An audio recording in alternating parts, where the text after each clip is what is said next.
Success Daily Podcast. Without you guys, this wouldn't be possible. I want to thank you guys for subscribing. This is a special episode of Success Daily Podcast. We might do this once a week, and this will be on Anchor and Patreon and YouTube. We are going to read some UFO reports and give my opinion on it. Not only is this UFO reports in the United States, this is actually UFO reports from here in Kentucky. Which is my home state, man, which makes it even more appealing to me. And yeah, man, it's definitely awesome that people are seeing more UFOs and people are reporting more sightings. People ain't as afraid to report the UFO sightings and stuff, man. If you go back in the 60s and 70s, man, people was scared they would get made fun of and stuff, and it's definitely good that that's changed quite a bit. People are less judgmental about it because more people are seeing UFOs than ever before. And this story is actually in Fort Knox, Kentucky, and it was seen by Captain Thomas F. Mantell. Oh, it's a Captain Thomas F. Mantell incident. Considered one of the classic early UFO incidents. This was in January the 7th. This was January the 7th of 1948 in Fort Knox, Kentucky. Captain Thomas F. Mantell incident. Considered one of the classic early UFO incidents that shaped public perception of the phenomenon. Captain Thomas Mantell, a young pilot, was sent from Godman Army Airfield to investigate a massive circular object hovering at an extreme altitude near Madisonville, Kentucky. Eyewitnesses described the object, estimate that it was around 300 feet in diameter, possibly metallic and trailing at a gaseous green mist. One observer claimed that it briefly descended before shooting upward to its original height at a speed greater than 500 miles per hour. Mantell purchased the UFO in a pursued purchased. Uh, Mantell pursued the UFO in a F-51D Mustang to an altitude of more than 25,000 feet before precariously losing consciousness due to a lack of oxygen. His plane crashed near Franklin, Kentucky, and the object disappeared soon after. Richard T. Miller, who was monitoring Mantell's radio. My bad. Richard T. Miller, who was monitoring Mantell's radio talk from Scott Air Force Base in Illinois, claims he heard Mantell clearly explain, "My God, I see people in this thing." Wow, man, what a story. I mean, man, all the way back in 1948, we had a UFO sighting, and this guy had a lot of guts coming forward with that case, man. And I mean, this guy's seen a lot of planes and stuff his whole entire life, man. So the fact that he's seen something, I mean, that something going that fast, man, that's nothing that that's no technology we had back in 1948. Definitely not, man. And that definitely is weird that he's seen some people in it, man. Definitely that's great evidence right there. And I don't think he was lying.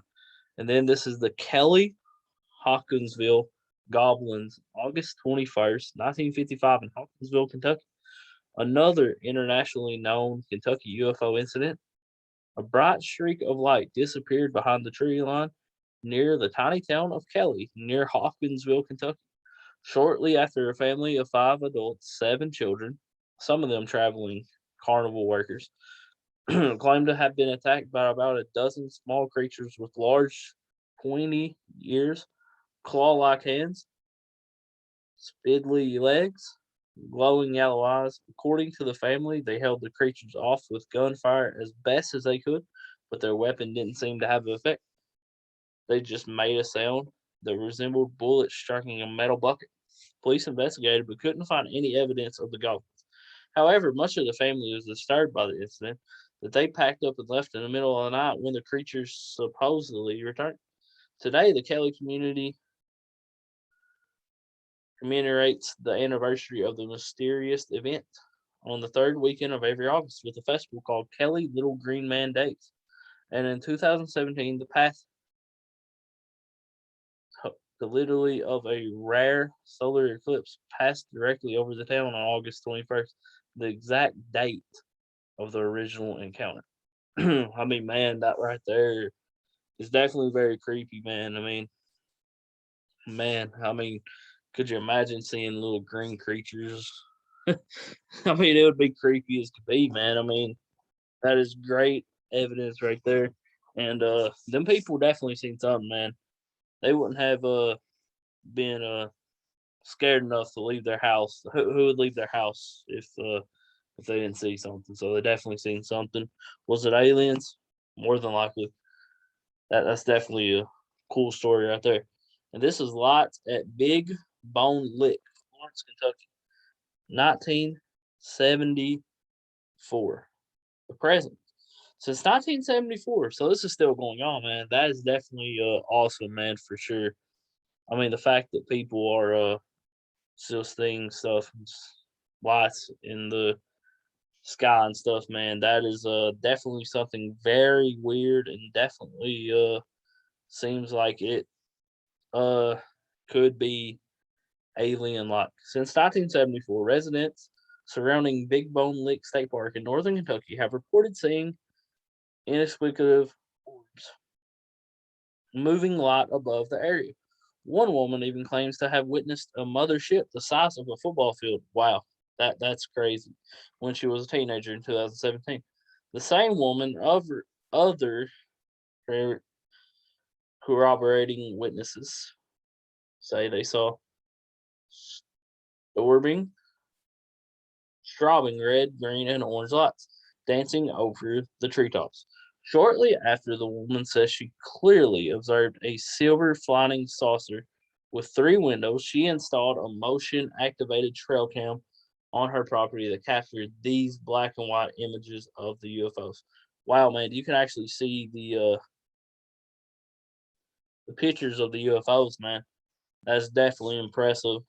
That's crazy, man. And yeah, man, that is awesome. And man, hopefully more people will come back with evidence like that, man, because that's definitely some great evidence right there, man. I mean, you can clearly see pictures of the lights in the sky, and that definitely that definitely looks creepy, man, for sure. Definitely that would definitely be a poop pants moment. And then the Stanford Adduction, January 6th, 1976, in Stanford, Kentucky. One of the most credible of all alien abduction stories. Three women was driving home from dinner on US 27 in Stanford, Kentucky. When they saw what they thought was an airplane on fire falling from the sky. But the object stopped on a dime less than 100 feet from the ground beside them. The women claimed caused the car to accelerate uncontrollably. But they could now see they described a disc shaped craft with revolving yellow lights. The man evaluated, that is a hard word to say, man, behind them. So there was a yellow lights. The saucer had that was shaped, a disc shaped saucer had yellow lights behind them and began pulling their vehicle toward it. A blue light then filled the car. Next things the passengers remember was being back on the highway, driving home, but confused, noticeably hot, like they had been subject to powerful sun lamps. They had also lost about an hour and a half of time that none of them could account for. Residents of nearby counties independently reported the same UFO around the time of the alleged encounter. In the following months, skeptical investigators subject the women to polygraphs, which they all passed. And under deep hypnosis, all three women recalled being taken around aboard a UFO to a physical examination by small silent beings with large eyes and hands like jagged wingtips. One claimed to have been placed in a glass capsule where a skin sample was taken from her chest, and one claimed that her eyes was temporarily removed from their sockets and replaced. Each had symptoms like burns and eye inflammation consistent with these statements. That is a crazy story, man. I mean, if you hear a lot about UFO abductions and stuff, I believe there's one in Moorhead where a woman was abducted and they seen her like flying in the air and stuff, man, and she is still missing to this day. That is a that's what I hear anyways from some um UFO researchers and experts that that woman is still missing to today. And you hear stories like that, man, and that's definitely creepy. And it is weird that they can't remember an hour and a half, man. Something happened for sure, man. And you just don't lose an hour and a half of time like that unless you get like in a wreck or something and get knocked out or something, man. So definitely something happened there. That is absolutely creepy. And that's a good eyewitness. That's a good eyewitness story. That's a good abduction story, man. One of the most credible I've seen. And this is the Bluegrass Triangle, UFO Blitz 1978 in central Kentucky. In 1978, a flurry of UFO activity in the Fayette and Madison County area earned the region the nickname the Bluegrass Triangle. In one instance, Madison County firemen were called to put out a fire and turned out to be a glowing flying saucer UFO they pursued for over an hour.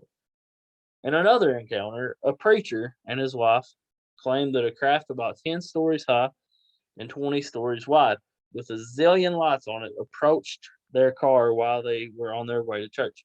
A teenager named Terry Kirby took a polyord of what he says was a large glowing saucer that ascended near him while he was chopping wood. And all other 20 citizens reported similar experiences in the region during the same time of frame.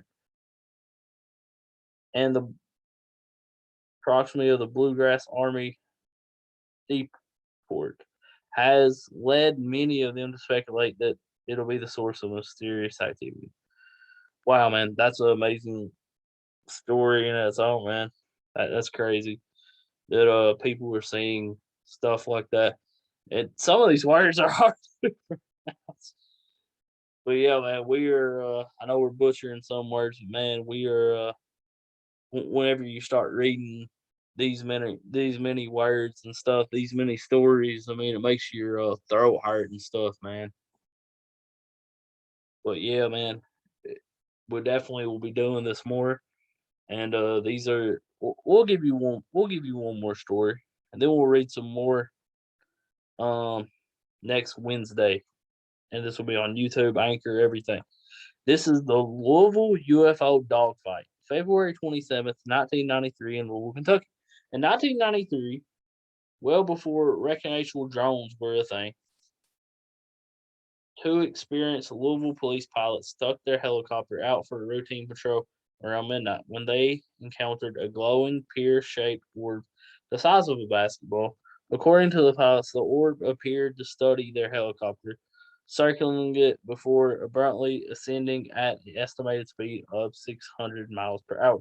But the incident wasn't over. The orb reappeared, circling the helicopter again.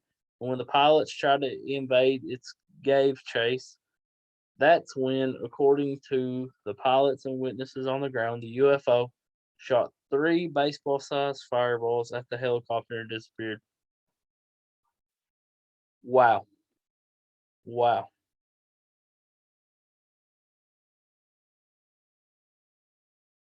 That's insane, man. That is